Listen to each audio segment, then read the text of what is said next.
sini saya akan menjelaskan tentang komunikasi antar pribadi. Percakapan adalah inti dari komunikasi antar pribadi. Percakapan dapat didefinisikan sebagai interaksi sosial yang relatif informal, di mana peran pembicara dan pendengar dipertukarkan dengan cara yang tidak otomatis di bawah manajemen kolaboratif semua pihak. Selanjutnya, proses percakapan.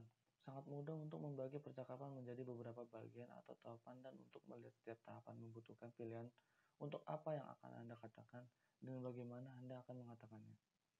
Saat membaca tentang proses percakapan, perlu diingat bahwa tidak semua orang berbicara dengan lancar dan mudah, yang sering diasumsi oleh banyak buku teks. Gangguan bicara dan bahasa, misalnya, dapat sangat mengganggu proses percakapan ketika beberapa pedoman dasar tidak diikuti. Selanjutnya itu opening. Langkah pertama adalah membuka percakapan, biasanya dengan semacam salam. Salam adalah contoh yang baik dari komunikasi patif. Ini adalah pesan yang membangun koneksi antar dua orang dan membuka saluran untuk interaksi yang lebih bermakna.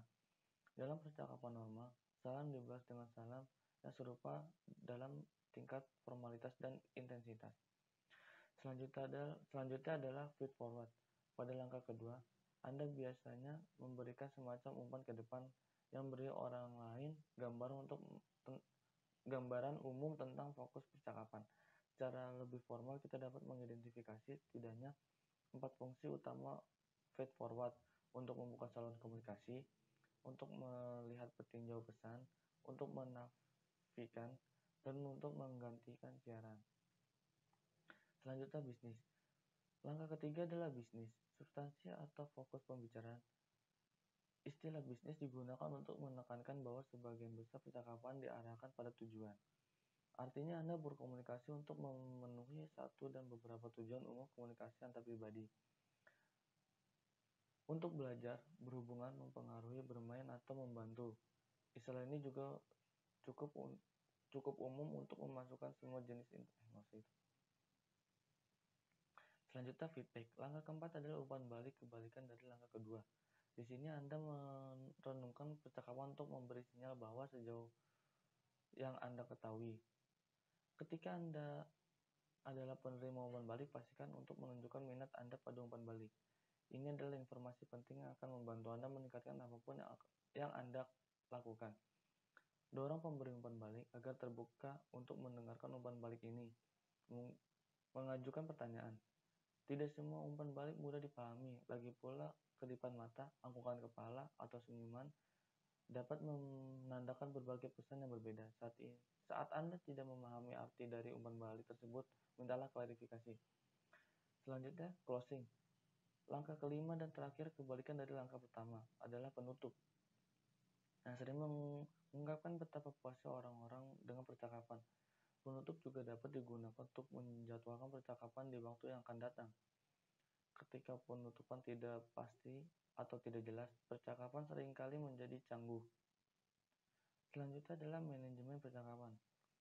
Pembicara dan pendengar harus bekerja sama untuk menjadikan percakapan pengalaman yang efektif dan memuaskan. Manajemen percakapan termasuk memulai, mempertahankan, dan menutup percakapan. Memulai percakapan. Beberapa pendekatan untuk membuka percakapan dapat berasal dari unsur-unsur proses komunikasi interpersonal. Seperti yang Anda ketahui dari pengalaman percakapan, paling memuaskan ketika mereka optimis dan positif. Jadi umumnya yang terbaik adalah memimpin dengan sesuatu yang positif daripada sesuatu yang negatif. Cara lain untuk melihat proses memulai pembicaraan adalah dengan melihat kalimat pembuka. Pembuka yang dirancang untuk memulai hubungan baik. Selanjutnya, memahami keterampilan interpersonal. Ekspresivitas adalah keterampilan untuk mengkomunikasikan keterlibatan yang tulus. Misalnya mengambil tanggung jawab atas pikiran dan perasaan Anda, mendorong ekspresi atau keterbukaan pada orang lain, dan memberikan umpan balik yang tepat karena Anda dapat dengan mudah menghargai. Ini adalah kualitas yang sangat membuat percakapan menarik dan memuaskan. Selanjutnya, menjaga percakapan. Dalam mempertahankan percakapan, Anda mengikuti berbagai prinsip dan aturan di sini. Kita akan mempertimbangkan prinsip akan mempertimbangkan prinsip dan prinsip yang Anda ikuti dalam percakapan. Dalam kedua cara, pertukaran dan pendengaran dalam percakapan. Prinsip kerjasama selama percakapan Anda mungkin mengikuti prinsip kerjasama. Secara implisit menyetujui dengan orang lain untuk bekerja sama dalam mencoba memahami apa yang dikatakan masing-masing. Selanjutnya adalah the principle of dialogue. Tujuan dialog adalah saling pengertian, dukungan, dan empati. Ada penghormatan terhadap orang lain, bukan karena apa yang orang lain ini dapat lakukan untuk memberi, tetapi hanya karena orang ini adalah manusia, dan karena itu layak untuk diperlakukan secara tulus. Monolog adalah salah satu komunikasi di mana satu orang berbicara dan yang lain mendengarkan dan tidak ada interaksi nyata di antara peserta. Istilah komunikasi monolog mengacu pada komunikasi yang tidak ada interaksi yang tulus, di mana komunikasi berbicara tanpa peduli pada perasaan atau sikap orang lain yang mendengarkan. Komunikator monolog hanya peduli dengan tujuan sendiri dan tertarik pada orang lain jika orang tersebut dapat digunakan untuk mencapai tujuan. Nama saya Jitirta Fadila dari kelompok 8. The Principle of Turn Taking, isyarat pembicara. Sebagai pembicara, Anda mengatur percakapan melalui dua jenis utama isyarat, gilirannya mempertahankan dan gilirannya menghasilkan. Mempertahankan isyarat dirancang untuk membantu Anda mempertahankan peran pembicara. Anda dapat melakukan ini dengan berbagai isyarat. Misalnya, menghirup nafas. Itu menunjukkan Anda memiliki sesuatu yang untuk dikatakan lebih. Yang kedua, isyarat pendengar. Sebagai pendengar, Anda dapat mengatur percakapan dengan menggunakan berbagai isyarat. Isyarat yang meminta giliran membuat pembicara tahu bahwa Anda ingin mengambil giliran sebagai pembicara. Terkadang Anda dapat melakukan ini dengan hanya mengatakan, "Saya ingin mengatakan sesuatu." Revealing yourself. Pengungkapan diri berarti mengkomunikasikan informasi tentang diri Anda kepada orang lain. Meskipun kita sering membatasi istilah untuk mengungkapkan informasi yang biasanya Anda sembunyikan, itu juga dapat merujuk ke informasi yang akan Anda bagikan dengan siapa saja yang Anda suka maupun yang Anda tidak suka. Next. Influence on self-disclosure. Banyak faktor yang mempengaruhi apakah Anda mengungkapkan apa yang Anda ungkapkan dan kepada siapa Anda mengungkapkannya. Di antara faktor yang paling penting adalah siapa Anda, budaya Anda gender apa, siapa pendengar Anda, dan apa topik Anda. Siapa Anda? Misalnya, Anda seorang introvert atau extrovert. Seorang yang extrovert akan lebih banyak mengungkapkan dirinya daripada seorang introvert. Dan budaya juga mempunyai faktor itu. Dan gender juga. Misalnya, wanita lebih gampang untuk mengungkapkan diri daripada seorang pria. Dan pendengar Anda juga. Kalau pendengar Anda pendengar yang baik, Anda akan lebih gampang untuk mengungkapkan diri Anda daripada dengan pendengar yang buruk. Topik Anda juga harus yang menarik. Jika tidak menarik, pendengar Anda juga tidak akan mau mendengarkannya. Dan media Anda lebih gampang untuk mengungkapkan diri secara langsung daripada melalui telepon. Imbalan dan bahaya dari pengungkapan diri.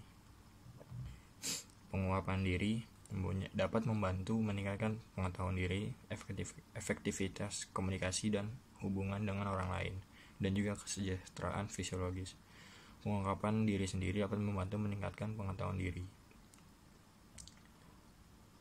Pengungkapan diri membantu Anda memperoleh pengetahuan diri yang lebih besar, perspektif baru tentang diri Anda sendiri, pemahaman yang lebih dalam tentang perilaku Anda sendiri. Bahayanya, pengungkapan diri datang dengan potensi risiko pribadi, relasional, dan profesional cukup besar.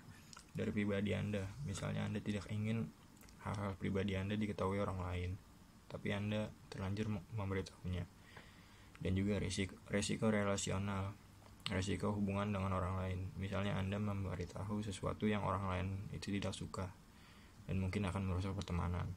Dan risiko profesional, ini hal yang menyangkut pekerjaan. Guidelines for self-disclosure. Karena pengungkapan diri begitu penting dan begitu rumit masalah, panduan yang ditawarkan di sini untuk 1. Memutuskan apakah Anda dan bagaimana mengungkapkan diri Anda. 2. Menanggapi pengungkapan orang lain. Dan 3. Menolak tekanan untuk mengungkapkan diri.